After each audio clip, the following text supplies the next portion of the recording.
तो हेलो दोस्तों, हम इस वीडियो में बात करेंगे भोजपुरी के सुपरस्टार ढोरी स्टार कहे जाने वाले चंदन चंचल जी के बारे में। तो दोस्तों, चंदन चंचल जी का एक बहुत बेहतरीन प्यारा सा एक गाना आने जा रहा है, जो कि लोकगीत होने जा रहा है, जो कि DRS म्यूजिक यूट्यूब चैनल से आने वाला है, जो कि गाना का नाम है चूल्हे में चैली, जो कि इस गाना के लिखे हैं प्रिंस प्रियदर्शी जी और म्यूजिक दिए हैं प्रियांशु सिंह जी। तो दोस्तों, इस गीत को लिखे हैं प्रिंस प्रियदर्शी जी और म्यूजिक से सजाया है प्रियांशु सिंह जी।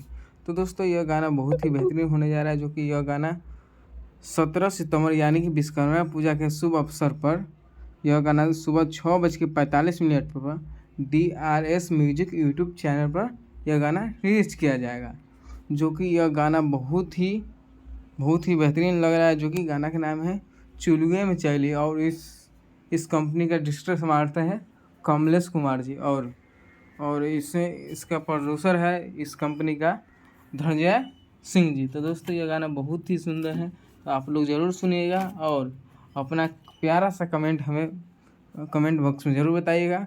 चैनल पर आप लोग नए हैं तो चैनल को सब्सक्राइब कर लीजिएगा, ताकि भोजपुरी के हर अपडेट आप तक पहुंच सके। जय हिंद, जय भोजपुरी। धन्यवाद दोस्तों।